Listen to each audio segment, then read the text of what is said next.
Oliver Stone, la historia no contada de Estados Unidos. Una nación que continúa año tras año, gastando más dinero en defensa militar que en programas de mejoras sociales, avanza hacia la muerte espiritual. El origen de todos nuestros errores es el miedo. Movidas por el miedo, grandes naciones se han comportado como bestias acorraladas pensando solo en la supervivencia. Todas las naciones y todas las regiones tienen que tomar ahora una decisión. O están con nosotros, o están con los terroristas.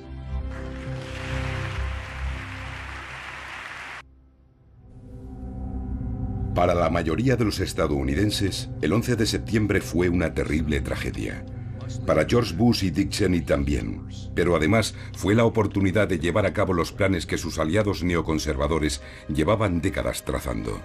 En un informe del año 2000 del Proyecto para el Nuevo Siglo Americano, llamado Reconstruir las Defensas de América, se decía: el proceso de transformación será probablemente largo, de no producirse un evento catastrófico y catalizador como un nuevo Pearl Harbor. Capítulo 10. Bush y Obama, la era del terror. Al-Qaeda, a su entender, les había dado aquel Pearl Harbor.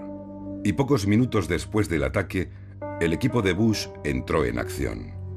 Con Bush en Florida, el vicepresidente Cheney y su asesor legal David Addington tomaron el mando, argumentando que el presidente, como comandante en jefe en tiempos de guerra, podía actuar en la práctica fuera de los límites de la ley. El 12 de septiembre, ya con la vista puesta más allá de Al-Qaeda y el grupo de Bin Laden en Afganistán, Bush, de vuelta en Washington, dio instrucciones al director del grupo de antiterrorismo Richard Clark. Averigua si Saddam ha hecho esto, averigua si ha tenido alguna relación. Todo era Irak, Saddam, averígualo y llámame.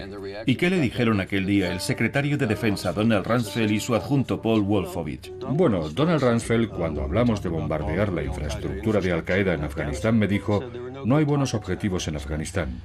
Vamos a bombardear Irak. Y le dijimos: pero Irak no tiene nada que ver con esto. Y no pareció darle mucha importancia. De hecho, el 11 de septiembre, Donald Rumsfeld ya había dispuesto planes de ataque contra Irak. A lo grande, dijo: arrasadlo todo, lo que está relacionado y lo que no. Pocos días después, Bush anunció en una sesión conjunta del Congreso que Estados Unidos iba a embarcarse en una guerra global. A partir del día de hoy, toda nación que continúe protegiendo y apoyando el terrorismo será considerada por Estados Unidos como un régimen hostil. Dentro del país se arrestó rápidamente a 1.200 hombres y se detuvo a otros 8.000 para interrogarlos, en su mayoría musulmanes. Bush presentó al Congreso a toda velocidad una ley patriótica de 362 páginas. Los senadores no tuvieron tiempo de leerla y aún menos de discutirla. Solo el senador por Wisconsin, Russ Feingold, votó en contra, insistiendo en que preservar nuestra libertad es una de las principales razones de que estemos metidos en esta nueva guerra contra el terrorismo. Y perderemos esa guerra antes de hacer un solo disparo, si sacrificamos las libertades del pueblo americano. Bush envolvió las deliberaciones de la Casa Blanca en un secretismo sin precedentes y en el año 2002 dio poderes a la Agencia Nacional de Seguridad para intervenir sin orden judicial líneas de teléfono y correos electrónicos de ciudadanos estadounidenses a gran escala, violando las normas legales establecidas en 1978 como respuesta a los abusos cometidos por los servicios de inteligencia en las décadas anteriores. La administración abrumó a la población con alertas constantes, nuevas normas de seguridad y un sistema de 5 niveles de seguridad representados por colores. En ocasiones este sistema fue manipulado políticamente por Rumsfeld y el fiscal general John Ashcroft, y en 2005 Tom Ridge se vio obligado a dimitir debido a las presiones. Los objetivos terroristas potenciales pasaron de 160 en 2003 a más de 300.000 en los 4 años siguientes. Por extraño que parezca, Indiana estaba a la cabeza con 8.600 objetivos potenciales en 2006. La base de datos nacional incluía zoológicos infantiles, tiendas de donuts, puestos de palomitas, heladerías y el desfile del Día de la Mula en Columbia, Tennessee. La irrealidad de la época siguió acrecentándose. Al principio de la Segunda Guerra Mundial, Franklin Roosevelt había advertido que la guerra cuesta dinero, y eso significa impuestos y más y más impuestos. Significa suprimir los lujos y lo que no sea esencial. Pero Bush redujo los impuestos de los poderosos y dijo a los estadounidenses: vuelen y disfruten de los grandes destinos turísticos de Estados Unidos. Llévense a sus familias y disfruten de la vida. Irónicamente, fue el gran adalid de la Guerra Fría, Savignac Brzezinski, quien en 2007 criticaba a Bush. 5 años de casi continuo lavado de cerebro de la nación. ¿Dónde está el líder de Estados Unidos dispuesto a decir, ya basta de histeria, basta de paranoia? Incluso ante futuros ataques terroristas cuya probabilidad es innegable, mostremos algo de sentido común. Seamos fieles a nuestras tradiciones. El terrorismo, insistió una y otra vez, era una táctica, no una ideología, y declarar la guerra una táctica carecía del menor sentido. Tenemos que detener el terror. Llamo a todas las naciones a que hagan todo cuanto puedan por detener a estos asesinos terroristas. Gracias. Y ahora verán qué trae. Pero el verdadero peso de la cruzada global de Bush se sentiría en el extranjero. Menos de un mes después de los ataques terroristas, Estados Unidos invadía Afganistán, aparentemente para destruir a algunos de los islamistas fanáticos que nosotros mismos habíamos ayudado a armar y entrenar para derrotar a los soviéticos 2 décadas atrás. Los críticos de la guerra señalaron después que no había afganos entre los 19 secuestradores del 11 de septiembre, 15 de los cuales eran saudíes, y que los errores de Estados Unidos habían permitido a Osama Bin Laden y otros líderes de Al-Qaeda escapar a Pakistán a principios de diciembre. La CIA sí capturó a miles de sospechosos en Afganistán y otros países. Aunque Estados Unidos siempre había considerado su trato humanitario a los prisioneros de guerra como una prueba de superioridad moral, la administración Bush tachó a los detenidos de combatientes enemigos fuera de la ley. Eliminó las vistas sobre el terreno requeridas y les negó el derecho a las normas de trato a prisioneros establecidas por la Convención de Ginebra en 1949. Cuando otros gobiernos criticaron su proceder, Bush dio marcha atrás con los sospechosos talibanes, pero se negó a cambiar su política respecto a los combatientes de Al-Qaeda. De hecho, dijo: me da igual lo que digan los abogados internacionales, vamos a darles lo suyo. Estados Unidos transportó en aviones a un número indeterminado de detenidos a agujeros negros en países como Tailandia, Polonia, Rumanía o Marruecos, donde se practicaban la tortura y otras técnicas duras de interrogatorio. Cientos de detenidos más fueron recluidos en la base naval estadounidense de la bahía de Guantánamo, en Cuba. En mayo de 2003, había en esta prisión aproximadamente 680 hombres de edades comprendidas entre los 13 y los 98 años. Solo un 5% habían sido capturados por tropas americanas. Más de un 80% habían sido entregados, a menudo a cambio de recompensas, por una combinación de milicias de los señores de la guerra afganos y cazarrecompensas afganos y pakistaníes. Según fuentes del gobierno, solo un 8% eran combatientes de Al-Qaeda. 600 han sido liberados, 6 condenados y según el gobierno 9 han muerto, casi todos ellos por suicidio. En 2012, 166 hombres de más de 20 países seguían presos en Guantánamo. La administración Bush recomendó a la CIA el empleo de 10 métodos de interrogatorio avanzados, producto de décadas de investigación sobre la tortura perfeccionados por aliados de países extranjeros.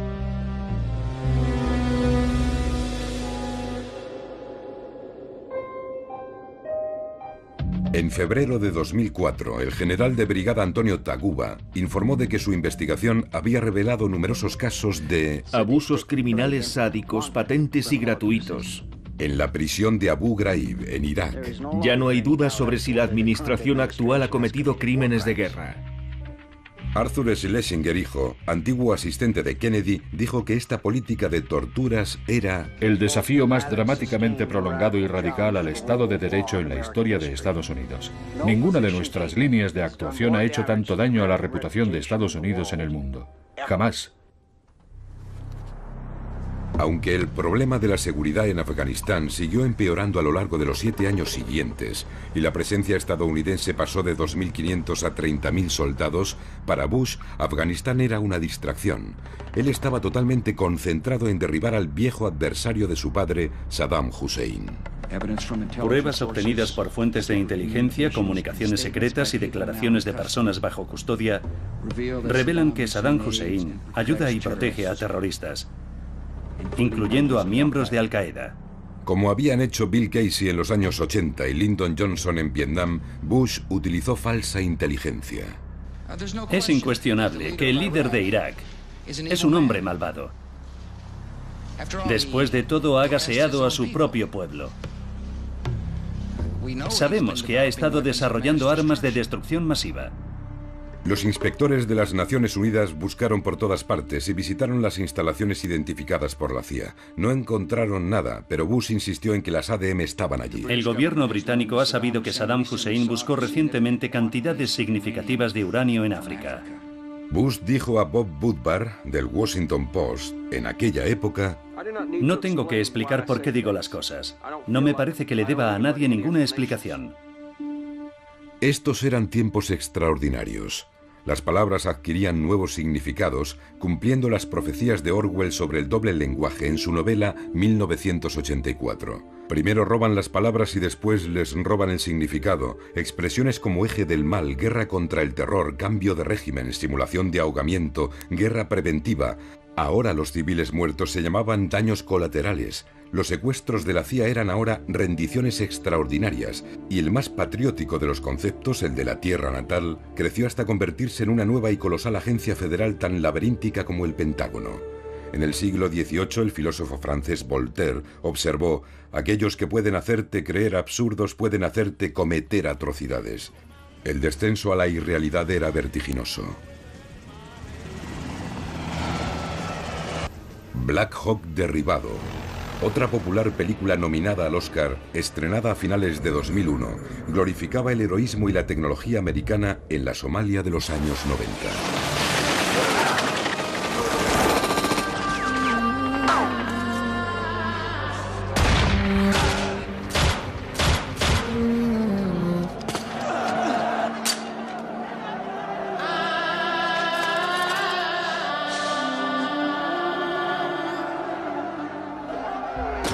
Gracias a la tecnología, los videojuegos cada vez parecían más reales.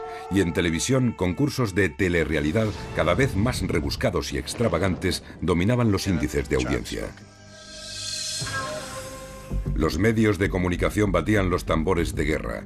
La cadena MSNBC, propiedad de General Electric, canceló el popular programa de Phil Donahue en horario de máxima audiencia 3 semanas antes de la invasión.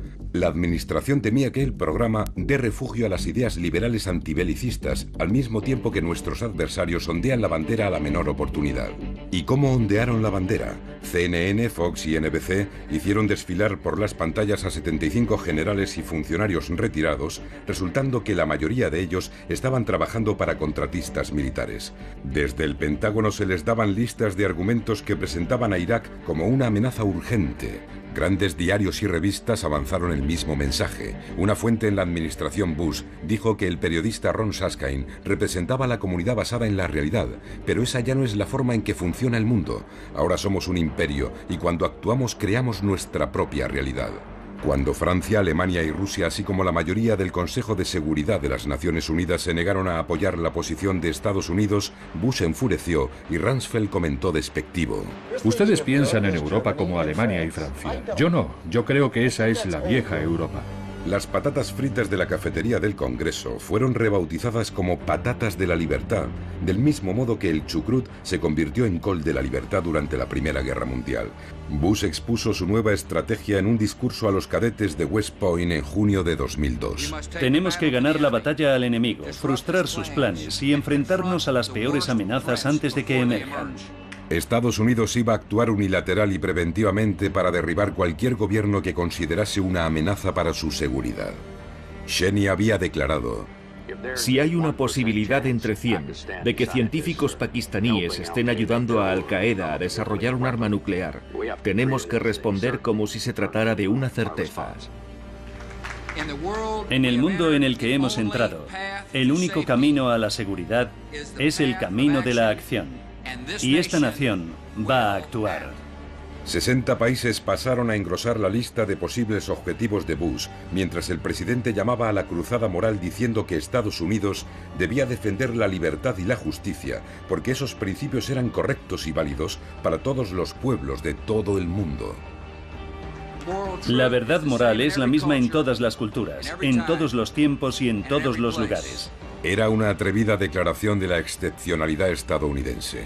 Bruce Bartlett, que sirvió tanto en la administración Reagan como en la de Bush padre, explicaba: Por eso George W. Bush es tan clarividente respecto a Al-Qaeda y el fundamentalismo islámico como enemigos. Los entiende porque es igual que ellos. Cree firmemente que está en una misión de Dios. La fe consiste en creer cosas de las que no hay ninguna prueba empírica. Me siento en calma al saber que la exhortación de la Biblia, hágase tu voluntad, es la guía de la vida. A principios de octubre de 2002, el Congreso concedió poderes a Bush para declarar la guerra a Irak bajo su única autoridad y cuando lo considerase apropiado, y a emplear cualquier tipo de medios, incluidas las armas nucleares, si le parecía necesario. La resolución establecía una conexión directa entre Irak y Al-Qaeda. Entre los que autorizaron esta medida estaban los senadores John Kerry y Hillary Clinton. Ambos lo pagarían caro en la carrera por la presidencia, pero no todos se engañaban. La escalada de esta guerra y la expansión de esta guerra no hacen nada por nuestra seguridad nacional. Nos ponen en un riesgo aún mayor. Irak no era un refugio de terroristas como es ahora. Una vez más, entre Irak, Saddam Hussein y Al-Qaeda no había ninguna conexión. Y tenemos que aclarar ese punto para que el pueblo americano sepa la verdad. Millones de manifestantes inundaron las calles en todo el mundo. 3 millones en Roma, 1 millón en Londres, cientos de miles en Nueva York. La revista Time encuestó a varios cientos de miles de europeos. Un 84% pensaba que Estados Unidos era la mayor amenaza para la paz. Un 8% creía que era Irak. Bush envió al secretario de Estado Colin Powell, el miembro más respetado de su administración, a las Naciones Unidas para defender la guerra. Le dijo a Powell: Puede que a ti te crean. Saddam Hussein está decidido a tener en sus manos una bomba nuclear. Powell habló durante 75 minutos. Fue una intervención completamente vergonzosa que se apoyó en inteligencia falsa y que más adelante Powell describiría como un punto bajo de su carrera. Pero aunque su discurso fracasó en el extranjero, tuvo el impacto deseado en la opinión pública estadounidense. El apoyo a la guerra aumentó de un 50 a un 63%. El Washington Post afirmó que las pruebas de la existencia de ADM eran irrefutables. Estados Unidos, sin una resolución del Consejo de Seguridad, avanzaba inexorablemente hacia la guerra. Pero la verdad era aún más siniestra. Para Bush, Irak solo era el aperitivo. Después de devorar Irak, los neoconservadores tenían los ojos puestos en el plato principal. Responsables del Pentágono preveían una campaña de 5 años con un total de 7 países como objetivos. Después de Irak vendrían Siria, Líbano, Libia, Somalia, Sudán y el premio gordo, Irán. Era una guerra que reconfiguraría el mundo al gusto de los neoconservadores. Se hablaba cada vez más de imperio. La portada del dominical del New York Times del 5 de enero de 2003 rezaba: «El imperio americano vaya acostumbrándose». Bush era obviamente un hombre con una visión del mundo atrevida. En su juventud había mostrado su lado transgresor. Ahora iba a superar a su sobresaliente padre yendo más allá de las leyes de las naciones. La guerra de 8 años dio la razón a los que vaticinaban un desastre. La sociedad iraquí quedó hecha pedazos. Igual que Vietnam, pervirtió a Estados Unidos polarizándolo aún más, mientras los costos y las víctimas aumentaban en ambos bandos. Y a pesar de todo, Bush ganó las elecciones de 2004 con una llamada sin rodeos a redoblar el fervor patriótico. En 2008, cuando Bush dejó el cargo con los índices de popularidad más bajos desde Harry Truman, había fracasado rotundamente en 2 guerras, así como en el auxilio federal a Nueva Orleans tras el huracán Katrina. Lo más importante a ojos de la opinión pública era que había gestionado mal la economía del país, que estuvo a punto de hundirse en 2008, poniendo la presidencia en manos de los demócratas. Su sucesor, Barack Hussein Obama, hijo de padre negro keniano, y madre blanca de Kansas, criado en Indonesia y Hawái, se convirtió a los 47 años en presidente de los Estados Unidos, reavivando grandes esperanzas de cambio. Sus palabras y su actitud representaban el otro lado de Estados Unidos, constitucional, humanista, global, medioambiental. Obama se había manifestado en contra de la guerra de Irak. A lo que me opongo es a una guerra estúpida. Financiado por una multitud de pequeños contribuyentes a través de Internet, venció por sorpresa a la sólidamente financiada favorita del partido, Hillary Clinton, en las primarias. Ahora se enfrentaba a un exmilitar, el conservador John McCain, en las elecciones presidenciales. El viento soplaba a favor de Obama. Quizá desde los tiempos de Roosevelt a principios de los años 30 no se había visto una ira popular tan intensa contra Wall Street y las guerras innecesarias del imperio. Pero entonces ocurrió algo inesperado. Obama incumplió una promesa hecha anteriormente y se convirtió en el primer candidato a unas elecciones presidenciales que rechazó la financiación pública a favor de la financiación privada sin límites. McCain, que optó por la alternativa pública, se vio sobrepasado en gasto en un 100%. En este periodo Obama se volvió discretamente hacia grandes financiadores de Wall Street con profundos bolsillos como JP Morgan, Goldman Sachs y Citigroup, así como a General Electric y otros contratistas de defensa, gigantes informáticos y grandes compañías farmacéuticas que después de años apoyando a los republicanos dieron a Obama 3 veces más que a McCain. Pocos partidarios de Obama protestaron en aquel momento. Su victoria en las elecciones fue aplaudida en todo el mundo. Habían surgido unos nuevos Estados Unidos. Aunque los conservadores tacharon absurdamente a Obama de socialista, al final el gran ganador de las elecciones resultó ser Wall Street. Obama recuperó al mismo equipo económico que durante el mandato de Clinton tanto había hecho por la desregulación de la economía. El New York Times se refirió a ellos como una constelación de rubinitas, acólitos del secretario del Tesoro más poderoso de las últimas décadas, Robert Rubin. Después de estar a punto de hundir la economía mundial con espectaculares innovaciones en apalancamientos y especulación, varios gigantes bancarios, compañías de seguros y prestamistas hipotecarios, tras profetizar el colapso de la economía global si ellos quebraban, en otras palabras, eran demasiado grandes para caer, aceptaron encantados un rescate de 700.000 millones de dólares en condiciones muy ventajosas. Además, el Consejo de la Reserva Federal rebajó a los bancos el tipo de interés a un 0%. Llegó a ser casi antipatriótico en aquel momento cuestionar lo acertado de esos rescates financieros, pero había quienes se preguntaban si no se podía simplemente dejar quebrar las entidades financieras más enfermas. ¿No se podía hacer que estos gigantes se enfrentasen al valor de mercado real de sus activos tóxicos? La opinión pública clamaba venganza. Era uno de esos momentos en la trastienda de la depresión como los que había ilustrado Frank Capra. You sit there back of your big cigars and think of deliberately killing an idea that's made millions of people a little bit happier. An idea that's brought thousands of them here from all over the country, by bus and by freight and jalopies and on foot, so they could pass on to each other their own simple little experiences. Why, look, I'm just a mug and I know it, but I'm beginning to understand a lot of things. Why, your type's as old as history. If you can't lay your dirty fingers on a decent idea and twist it and squeeze it and stuff it into your own pocket, you slap it down. Like dogs, if you can't eat something, you bury it. El expresidente de la Reserva Federal, Paul Volcker, urgió a Obama a actuar. Ahora mismo, mientras tiene la oportunidad y ellos el pecho descubierto, tiene que clavar una lanza en el corazón de todos esos tipos de Wall Street, que desde hace años no son más que comerciantes de deuda. Pero eso no ocurrió. El rescate fue aprobado a la fuerza por un Congreso presa del pánico y los medios lo aplaudieron. El Tesoro no hizo ninguna exigencia inmediata a los banqueros de que dedicaran ese dinero a nuevos créditos para empresas o ciudadanos, ni siquiera de que recortasen sus compensaciones personales, y tampoco exigió que los accionistas o titulares de bonos asumieran parte de sus pérdidas. Los contribuyentes pagarían el rescate ellos solos. Con el tiempo, los grandes perjudicados serían trabajadores, pensionistas, ancianos con ahorros, propietarios de viviendas, estudiantes con créditos y todos aquellos, sobre todo afroamericanos, que perdieron su trabajo por un creciente problema estructural de desempleo. Para muchos simplemente desapareció una breve oportunidad de cumplir el proverbial sueño americano, ser parte de la clase media. El mito de la movilidad social se derrumbó. Los banqueros o banksters, como se los bautizó durante la Gran Depresión de los años 30, Habían hablado de reducciones voluntarias, pero recibieron unas compensaciones personales récord durante los 2 años siguientes, mientras en 2010 los directores ejecutivos ganaban en Gran Bretaña y Canadá 20 veces más que el empleado medio y en Japón 11 veces más, en Estados Unidos ganaban 343 veces más que el empleado medio.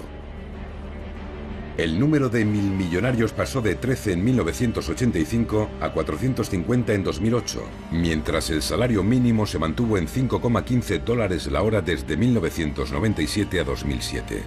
El índice de pobreza era el más elevado desde los años 60. El patrimonio neto de la familia estadounidense media cayó casi un 40%, de $126.000 en 2007 a $77.000 en 2010.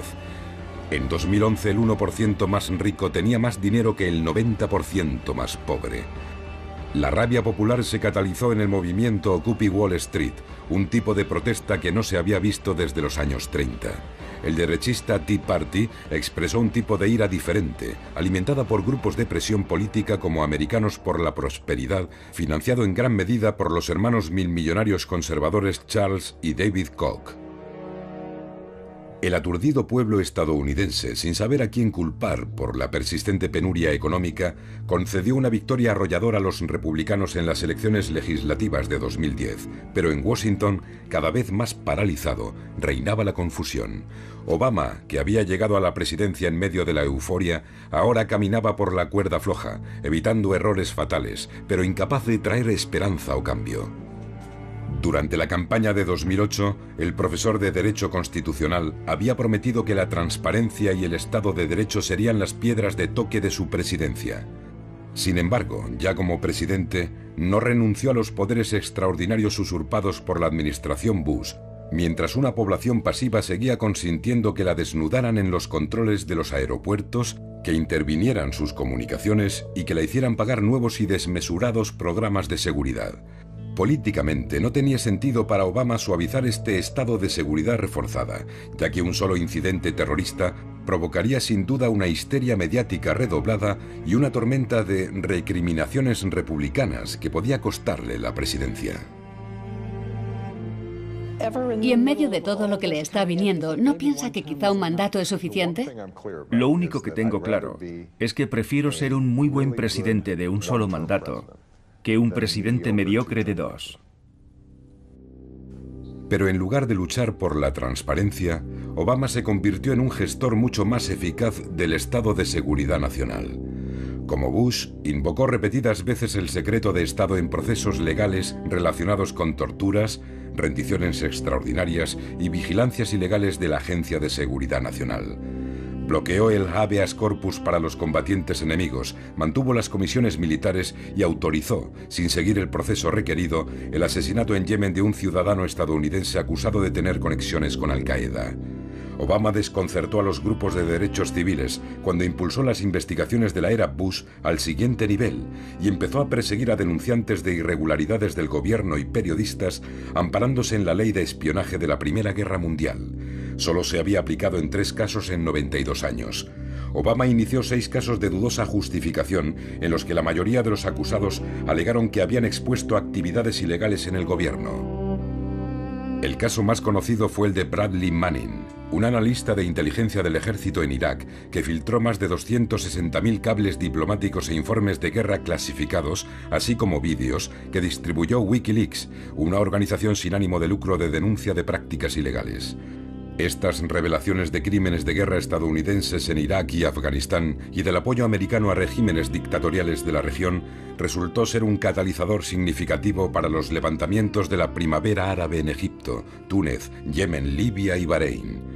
Pero la administración Obama ha limitado gravemente la operatividad de Wikileaks y amenaza con procesar a su cofundador.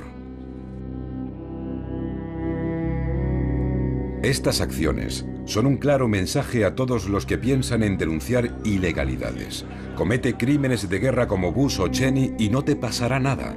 Expónlos y puedes perder tu carrera, hacer frente a elevadas multas o, como Manning, pudrirte en la cárcel. Uno de los principales defensores de las nuevas normas de conducta, Jack Goldsmith, exdirector de la Oficina de Asuntos Legales de Bush, tranquilizó a Cheney y otros conservadores inquietos en un artículo en el que decía que Obama era como Nixon cuando fue a China. Los cambios que ha hecho están destinados a fortalecer el programa de Bush a largo plazo. Era un nuevo mundo en la sombra. En 2010 el Washington Post lo llamó una geografía alternativa de Estados Unidos, una América de alto secreto oculta a los ojos del público. Casi 1,5 millones de personas tenían permisos de alta seguridad. Existían más de 3.000 organizaciones de seguridad gubernamentales y privadas. La Agencia de Seguridad Nacional interceptaba y almacenaba cada día 1.700 millones de correos electrónicos y comunicaciones. El comentarista político y abogado constitucionalista Glenn Greenwald describió mejor que nadie este cambio verdaderamente radical de nuestro mundo cuando escribió: el núcleo de las garantías de la justicia occidental desde la Carta Magna estaba codificado en Estados Unidos en la Quinta Enmienda a la Constitución. No se privará a persona alguna de la vida, la libertad o la propiedad sin el debido proceso legal. Bien podría haber añadido la Cuarta Enmienda a la Constitución, el derecho a la intimidad y a la protección contra pesquisas o aprehensiones arbitrarias. Sin el debido proceso legal, ni el derecho a la privacidad, en esencia todos estamos viviendo a merced del estado de la vigilancia, y todo ello en el nombre de la defensa ante una amenaza terrorista desproporcionadamente exagerada. La política exterior de Obama parecía más razonable que la de Bush. Repudiaba el unilateralismo y la política de ataque preventivo que tanto había indignado a la opinión pública internacional. Pero el objetivo, conseguir el dominio global de Estados Unidos, difería muy poco, e incluso los medios eran decepcionantemente similares. En 2011, el antiguo director de la Agencia Nacional de Seguridad y la CIA de Bush, el general Michael Hayden, se complacía en la poderosa continuidad entre dos presidentes enormemente diferentes, diciendo que los estadounidenses han encontrado una cómoda línea de centro por la que aceptan lo que está haciendo su gobierno. Él lo llamaba un consenso práctico. Dada su falta de experiencia en política internacional, Obama se rodeó de asesores duros. Entre ellos, un remanente de la era Bush, el secretario de Defensa Robert Gates, un radical de la CIA de Bill Casey de los años 80. Hillary Clinton, como secretaria de Estado, era igualmente dura. En uno de sus primeros discursos, presentó una versión de la historia de Estados Unidos saturada de franco-triunfalismo y amnesia histórica. Así que lo diré claramente. Estados Unidos puede ser, debe ser y será el líder en este nuevo siglo.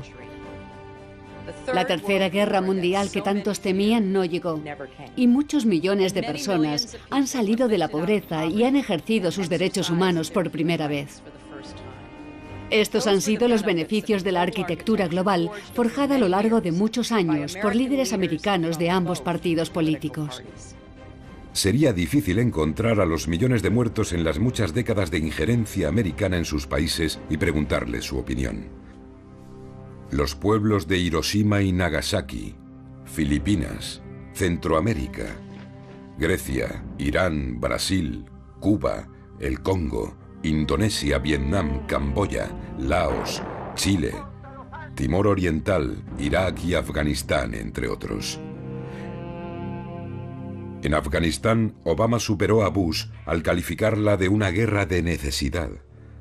Cuando a finales de 2009 le presionaron para que enviara más tropas, se resistió. Un asesor militar le dijo entonces: no sé cómo va a desafiar a la cadena militar, dando a entender que el alto mando podría dimitir como señal de protesta. El director de la CIA, Leon Panetta, le dijo: ningún presidente democrático puede ir en contra del Consejo Militar, especialmente si lo ha pedido, así que hágalo, le aconsejó. Haga lo que dicen. Cuando hubo que tomar la decisión, Obama no mostró el valor de John Kennedy. En diciembre anunció el envío de 30.000 soldados más, llegando casi a un total de 100.000.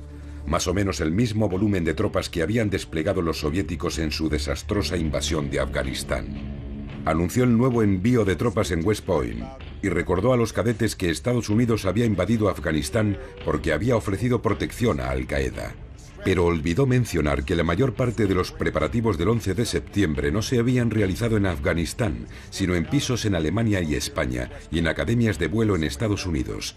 Y también que solo quedaban en Afganistán entre 50 y 100 de los 300 mandos intermedios de Al-Qaeda, la mayoría de los cuales se había refugiado en Pakistán, un aliado. Que el presidente que estaba manteniendo 2 guerras recibiese el Premio Nobel de la Paz el mismo mes fue como mínimo surrealista. Pero cuando el mundo oyó la defensa que hizo Obama del unilateralismo americano y la intervención preventiva, el valor del premio se devaluó como cuando lo recibió Kissinger 36 años atrás. Creo que los Estados Unidos de América deben seguir siendo el portaestandarte de la conducta en la guerra. Eso es lo que nos hace diferentes de aquellos que combatimos. Obama temía acabar empantanado en Afganistán como le había ocurrido a Johnson en Vietnam. Lo que necesitaban los atrasados, paupérrimos y mayoritariamente analfabetos afganos era ayuda económica, educación y reforma social. Estados Unidos gastó $110.000 millones en programas militares en 2011, pero solo 2.000 millones en desarrollo sostenible. Con la avalancha de dólares, inundándolo todo, como en Vietnam, la corrupción alcanzó proporciones épicas. La desconfianza entre los supuestos aliados de la OTAN y afganos era absoluta.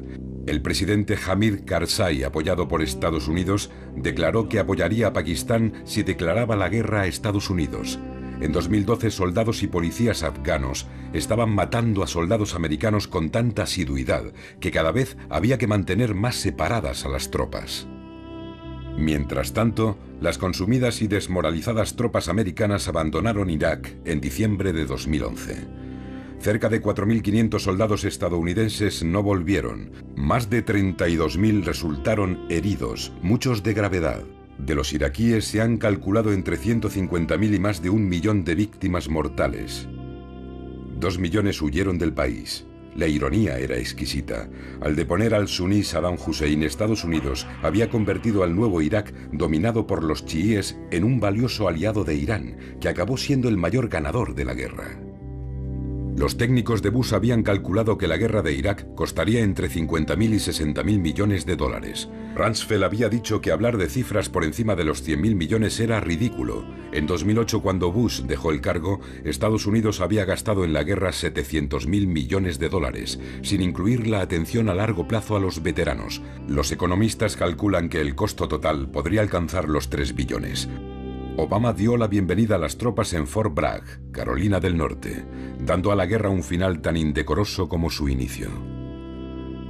Pero dejamos atrás un Irak soberano, estable y autosuficiente. A diferencia de los viejos imperios, nosotros no hacemos estos sacrificios por territorios o recursos, sino porque es lo correcto.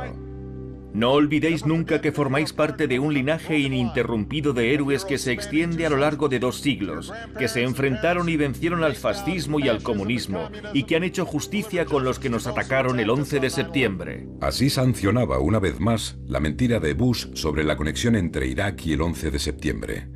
Apenas acababan de salir de su boca aquellas palabras cuando Irak se vio sacudido por una nueva cadena de brutales atentados suicidas. A día de hoy, Irak sigue debatiéndose al borde de la guerra civil. Entre los críticos más feroces de las 2 guerras estaban los alcaldes estadounidenses que se reunieron en Baltimore en junio de 2011 y pidieron que se dedicaran 126.000 millones de dólares de lo que se ahorraría con el fin de estas guerras a la reconstrucción de las ciudades del país. El alcalde de Los Ángeles declaró: que vayamos a construir puentes en Bagdad y en Kandahar y no en Baltimore o en Kansas City me deja absolutamente atónito. El pueblo estadounidense, embotado por estas guerras, tuvo un solo momento de júbilo en todo aquel extraño miasma en mayo de 2011.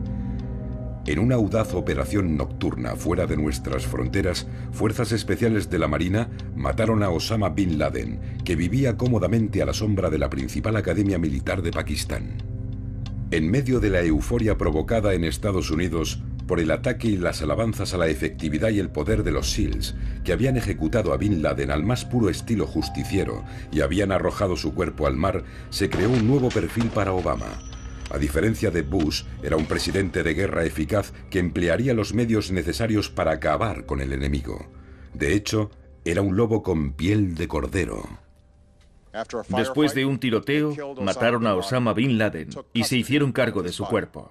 Una aplaudida película llegaba a insinuar que la tortura había sido efectiva para encontrar a Bin Laden, aunque en realidad fue la labor policial y de espionaje la que había llevado a su localización después de casi 10 años.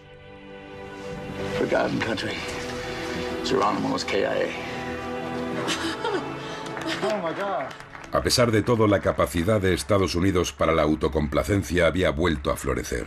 Y nadie se molestó en discutir por qué no se había traído a Bin Laden herido para encarcelarlo y procesarlo, como Estados Unidos había hecho en Nuremberg, donde los responsables nazis fueron desenmascarados y desmitificados. Pero un juicio era lo que menos deseaba la mayoría de los americanos. Quien acepta la tortura puede tolerar a los justicieros. Pero ¿quién fue el verdadero vencedor en todo esto? Tras un gasto estimado de billones de dólares en 2 guerras, cientos de miles de muertos en todo el mundo y una interminable guerra contra el terror, la pérdida de libertades civiles y de la confianza en la presidencia y el casi colapso de la estructura económica del imperio, un observador neutral diría, en el mejor de los casos, que Estados Unidos había obtenido una victoria pírrica en la que las pérdidas habían quitado todo valor a lo ganado. Bin Laden, con su visión retorcida de un nuevo califato, estaba muerto, pero había conseguido mucho más de lo que jamás soñó. Había provocado al mayor y más poderoso imperio de la historia a revelar lo peor de su naturaleza. Y como el mago de Oz, ahora no parecía tan todopoderoso. Who are you? Oh, I am the great and powerful Wizard of Oz. El martirio de Bin Laden a ojos de sus seguidores le hacía merecedor de un lugar en los libros de historia como un catalizador que debilitó y quizá ayudó a destruir el viejo orden mundial. Algunos lo llamarán el Aníbal o el Atila del Imperio Romano, el Robespierre del viejo orden francés, Lenin para la Rusia zarista, incluso un moderno Hitler para el Imperio Británico que se hundió tras su muerte.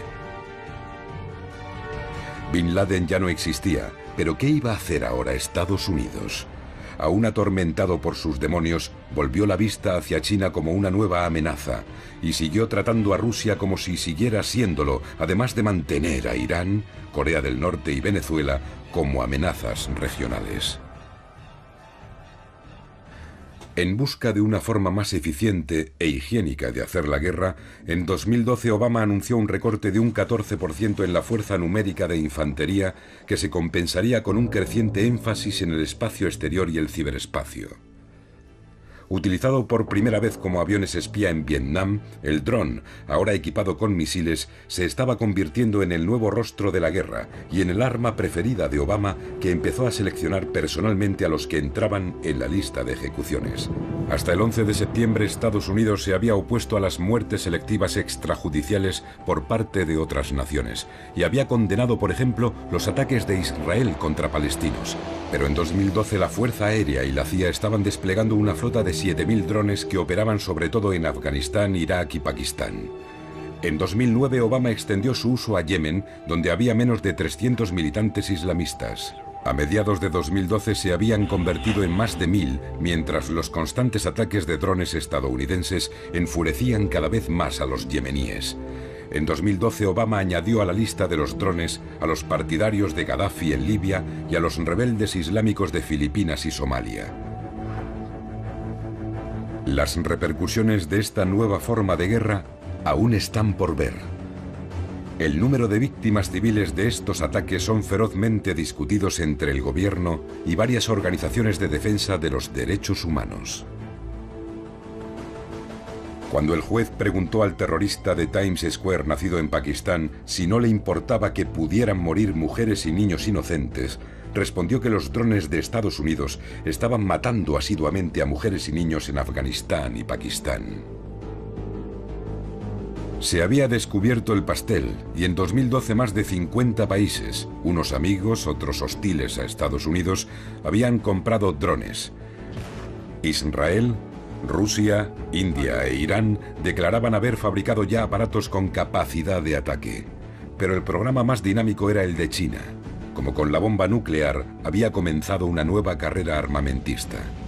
Bush había continuado con el establecimiento de bases de la OTAN cada vez más cerca de Rusia, rompiendo así la promesa hecha por su padre a Gorbachov. Obama expandió la OTAN a Albania y Croacia.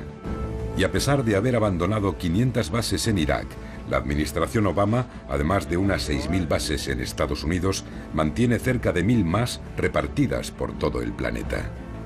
A finales de 2007, Estados Unidos tenía presencia militar, según el profesor de Stanford, Chalmers Johnson, en 151 de los 192 países miembros de las Naciones Unidas.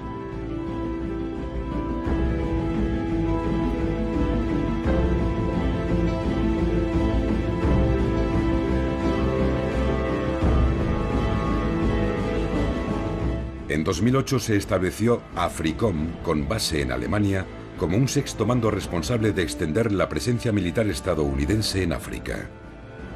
SOUTHCOM, con base en Miami, se reorganizó en 2010 para incrementar la presencia militar en Latinoamérica, con bases y sistemas de vigilancia, programas antidroga y de contrainsurgencia para intervenir en manifestaciones de populismo radical, como se consideraba el caso de Venezuela. La Cuarta Flota se reactivó en 2008 por primera vez desde la Segunda Guerra Mundial. Ahora la Marina tiene 10 grupos de combate con portaaviones patrullando aguas internacionales. La Marina de Estados Unidos, una fuerza global para el bien. En 2011 Estados Unidos acaparó nada menos que el 78% de las ventas de armas en todo el mundo. Durante los años de Bush, el gasto del Pentágono se duplicó con creces hasta alcanzar los 700.000 millones de dólares. Aunque el presupuesto real del Pentágono se desdibuja entre funciones secretas y diferentes departamentos del gobierno, según el proyecto de prioridades nacionales en 2010, Estados Unidos gastó 1,2 de sus 3 billones de dólares de presupuesto anual en el ejército, servicios de inteligencia y seguridad nacional. Un dominio de amplio espectro de la tierra, el mar, el aire, el espacio y el ciberespacio. En noviembre de 2011, la secretaria de Estado Hillary Clinton lanzó el guante a China al escribir: mientras la guerra en Irak toca a su fin y Estados Unidos empieza a retirar sus fuerzas de Afganistán, nuestra nación se encuentra en un punto crucial. Cuando hablaba del siglo pacífico de Estados Unidos, se refería a un aumento sustancial de la presencia militar en la región Asia-Pacífico para contener a China. Desde las guerras del opio en el siglo XIX, China fue humillada una y otra vez por enemigos superiores. Gran Bretaña, Japón, Rusia, pero rechazó a Estados Unidos en Corea a principios de los años 50. China es una nación orgullosa y la segunda economía del mundo, un híbrido en parte estatal y en parte capitalista que ha sustituido a Estados Unidos como principal socio comercial en Asia. Pero en 1996, los líderes de Estados Unidos volvieron a humillar a los líderes chinos al amenazarlos con sus misiles nucleares durante un nuevo enfrentamiento por Taiwán. Con grandes intereses económicos y vías marítimas que proteger, China acometió la modernización de su ejército. En 2012 el Pentágono calculaba que el gasto militar de China ascendía a 160.000 millones de dólares, pero dada la opacidad del sistema chino, su presupuesto real se desconoce a día de hoy. Aunque solo tiene una base en el extranjero, su posición inflexible respecto a islas y territorios en disputa ricos en petróleo, gas y minerales en los mares del este y sur de China han llevado a un aumento de las tensiones con sus vecinos regionales. En el interior, su gobierno, comunista solo en el nombre, sigue manteniendo el inmovilismo político, decidido a imponer la modernización a toda costa y también a aplastar brutalmente cualquier tipo de disentimiento cada vez que se cuestiona su régimen unipartidista. Las democracias occidentales, mientras siguen comerciando con China, han condenado estas políticas en vano. Pero lo más preocupante es que China ha vuelto a atraer la ira de los radicales americanos antichinos, cuya animosidad se remonta a la era McCarthy. Se está fraguando un nuevo enfrentamiento. Estados Unidos ha vuelto a Asia en busca de nuevas alianzas, está reorganizando su flota y ha desplegado sus aviones de guerra más modernos en bases a distancia de ataque de China para 2017. Ha fortalecido sus alianzas militares con vecinos de China, sobre todo con Japón, Corea del Sur, Taiwán y Filipinas, y ha enviado 2.500 marines a Australia. Es el primer incremento de tropas a largo plazo en Asia desde Vietnam. Las ventas de 12.000 millones de dólares en armas de la administración Obama a Taiwán en 2010 y 2011 enfurecieron profundamente a los chinos, que han acusado a Estados Unidos de intentar rodearlos. El miedo de otros países a Estados Unidos no se debe subestimar.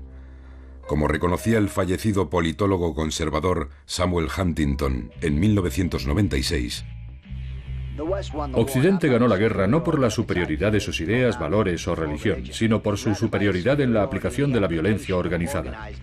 Los occidentales a menudo olvidan este hecho. Los no occidentales nunca lo han olvidado. Los expertos en China progresistas temen que Estados Unidos esté empleando una vez más el guión de Truman de 1946 con la Unión Soviética en un intento de contener a China. Y se da una vez más la misma situación de revulsión occidental ante la política interna de China. Pero esta vez, con $1 billón en bonos del Tesoro estadounidense en su poder, los chinos podrían poner en peligro la economía americana como los soviéticos nunca pudieron. El historiador Alfred McCoy expuso lo que realmente estaba en juego cuando escribió: para 2020, el Pentágono espera estar patrullando todo el planeta continua e incansablemente mediante un escudo espacial de 3 capas que alcanzaría desde la estratosfera a la exosfera y que operaría con drones armados con misiles ágiles. Ese triple escudo debería ser capaz de cegar a todo un ejército bloqueando las comunicaciones terrestres y los sistemas electrónicos de aviones y barcos. Pero como advierte McCoy, el espejismo de la invencibilidad tecnológica y del dominio total de la información ha fallado a naciones arrogantes en el pasado, como atestiguan los casos de Alemania en la Segunda Guerra Mundial y de Estados Unidos en Vietnam. Con trágica ironía, McCoy nos recuerda que el derecho de veto de letalidad global americano podría ser un nivelador ante una posible nueva pérdida de poder económico, y que el destino de Estados Unidos bien podría estar determinado por aquello que ocurra primero en este ciclo de un siglo. Un desastre militar causado por la ilusión del dominio de la tecnología, o un nuevo régimen tecnológico lo bastante poderoso para perpetuar el dominio global de Estados Unidos.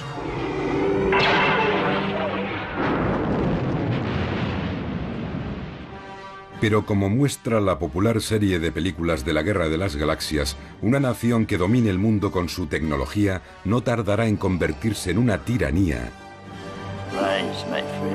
que será odiada por aquellos a los que tiraniza. China puede ser el primer nuevo imperio que surja en este mundo nuclearmente armado. Pero un imperio a la imagen de las versiones estadounidense o británica sería un desastre. El gran egocentrismo de los Han no sería mejor que el excepcionalismo americano. El exalto cargo de defensa Joseph Nye recordó que la incapacidad de las potencias dominantes de integrar a los poderes en ascensión de Alemania y Japón en el sistema global del siglo XX resultó en 2 catastróficas guerras mundiales. Henry Wallace se preguntaba: si Estados Unidos trataba a los soviéticos tan mal cuando era superior económica y militarmente, ¿cómo tratarían los soviéticos a Estados Unidos si alguna vez la situación se invertía? Eso no ocurrió, pero estaba convencido de que en esta carrera hacia el abismo no habría ganador.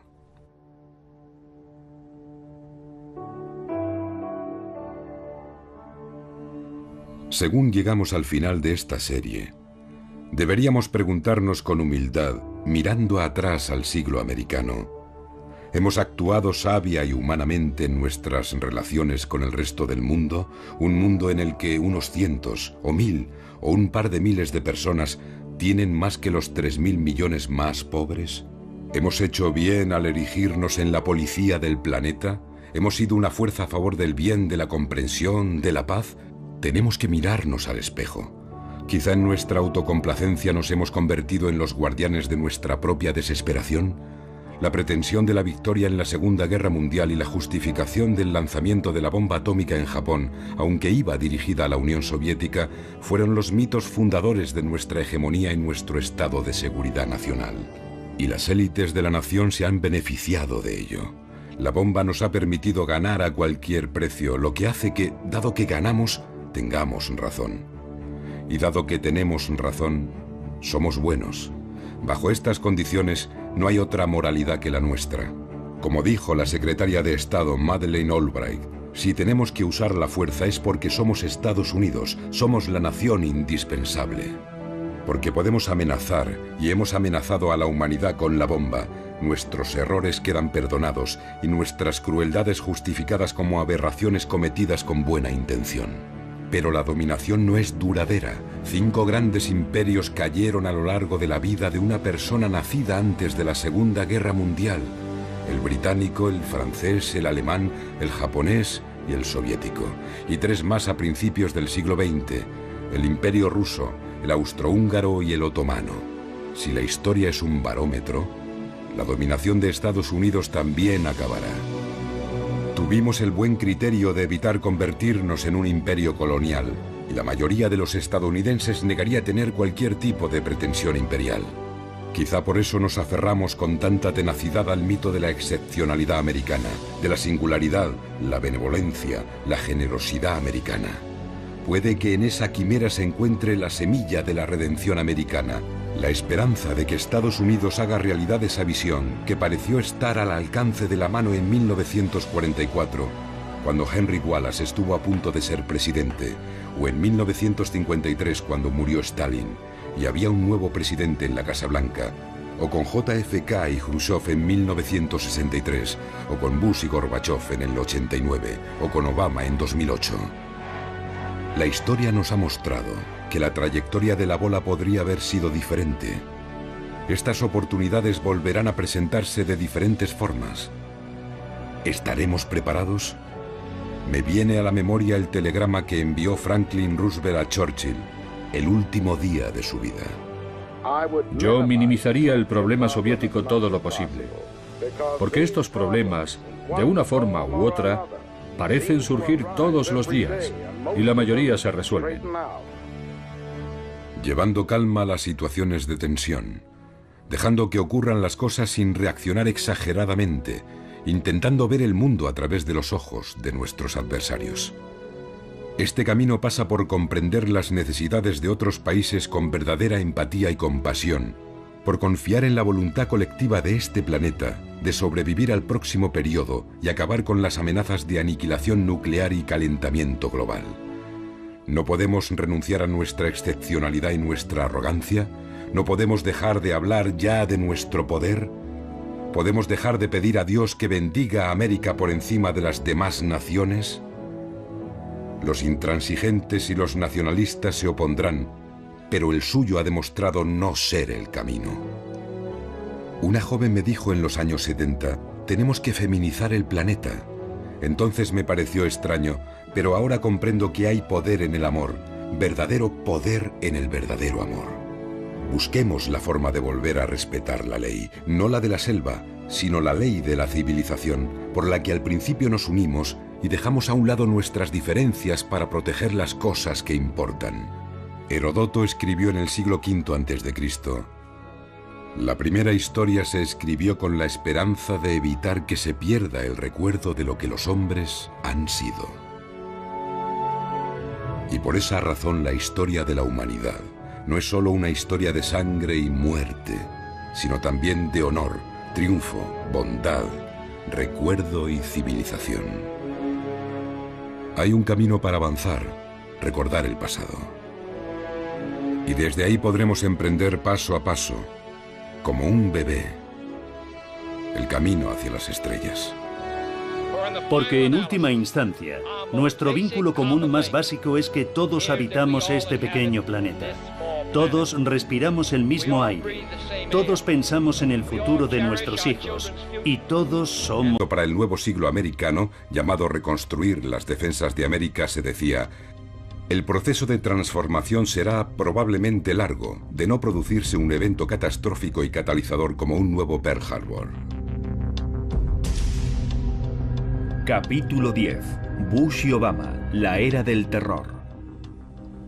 Al-Qaeda, a su entender, les había dado aquel Pearl Harbor. Y pocos minutos después del ataque, el equipo de Bush entró en acción.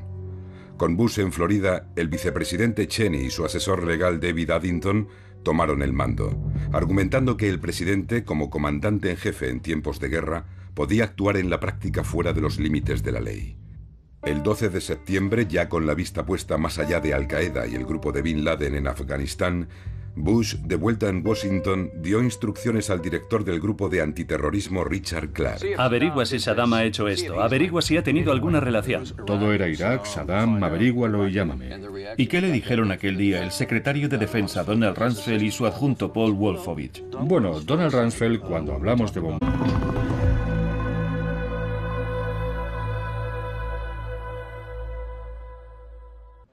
Oliver Stone, la historia no contada de Estados Unidos.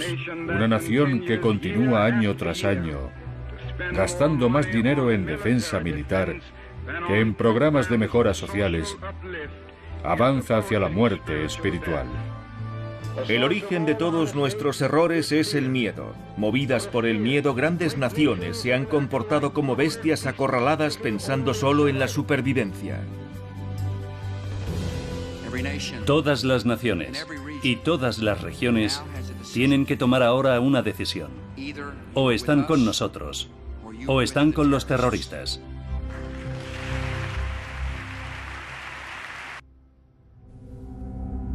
Para la mayoría de los estadounidenses, el 11 de septiembre fue una terrible tragedia. Para George Bush y Dick Cheney también, pero además fue la oportunidad de llevar a cabo los planes que sus aliados neoconservadores llevaban décadas trazando. En un informe del año 2000 del proyecto Bombardear la infraestructura de Al-Qaeda en Afganistán, me dijo, no hay buenos objetivos en Afganistán. Vamos a bombardear Irak. Y le dijimos, pero Irak no tiene nada que ver con esto. Y no pareció darle mucha importancia. De hecho, el 11 de septiembre, Donald Rumsfeld ya había dispuesto planes de ataque contra Irak. A lo grande, dijo, arrasadlo todo, lo que está relacionado y lo que no. Pocos días después, Bush anunció en una sesión conjunta del Congreso que Estados Unidos iba a embarcarse en una guerra global. A partir del día de hoy, toda nación que continúe protegiendo y apoyando el terrorismo será considerada por Estados Unidos como un régimen hostil. Dentro del país se arrestó rápidamente a 1.200 hombres y se detuvo a otros 8.000 para interrogarlos, en su mayoría musulmanes. Bush presentó al Congreso a toda velocidad una ley patriótica de 362 páginas. Los senadores no tuvieron tiempo de leerla y aún menos de discutirla. Solo el senador por Wisconsin, Russ Feingold, votó en contra, insistiendo en que preservar nuestra libertad es una de las principales razones de que estemos metidos en esta nueva guerra contra el terrorismo. Y perderemos esa guerra antes de hacer un solo disparo, si sacrificamos las libertades del pueblo americano. Bush envolvió las deliberaciones de la Casa Blanca en un secretismo sin precedentes y en el año 2002 dio poderes a la Agencia Nacional de Seguridad para intervenir sin orden judicial líneas de teléfono y correos electrónicos de ciudadanos estadounidenses a gran escala, violando las normas legales establecidas en 1978 como respuesta a los abusos cometidos por los servicios de inteligencia en las décadas anteriores. La administración abrumó a la población con alertas constantes, nuevas normas de seguridad y un sistema de 5 niveles de seguridad representados por colores. En ocasiones este sistema fue manipulado políticamente por Rumsfeld y el fiscal general John Ashcroft, y en 2005 Tom Ridge se vio obligado a dimitir debido a las presiones. Los objetivos terroristas potenciales pasaron de 160 en 2003 a más de 300.000 en los 4 años siguientes. Por extraño que parezca, Indiana estaba a la cabeza con 8.600 objetivos potenciales en 2006. La base de datos nacional incluía zoológicos infantiles, tiendas de donuts, puestos de palomitas, heladerías y el desfile del Día de la Mula en Columbia, Tennessee. La irrealidad de la época siguió acrecentándose. Al principio de la Segunda Guerra Mundial, Franklin Roosevelt había advertido que la guerra cuesta dinero y eso significa impuestos y más bonos y más impuestos. Significa suprimir los lujos y lo que no sea esencial. Pero Bush redujo los impuestos de los poderosos y dijo a los estadounidenses: vuelen y disfruten de los grandes destinos turísticos de Estados Unidos. Llévense a sus familias y disfruten de la vida. Irónicamente, fue el gran adalid de la Guerra Fría, Savignac Brzezinski, quien en 2007 criticaba a Bush. 5 años de casi continuo lavado de cerebro de la nación. ¿Dónde está el líder de Estados Unidos dispuesto a decir, ya basta de histeria, basta de paranoia? Incluso ante futuros ataques terroristas cuya probabilidad es innegable, mostremos algo de sentido común. Seamos fieles a nuestras tradiciones.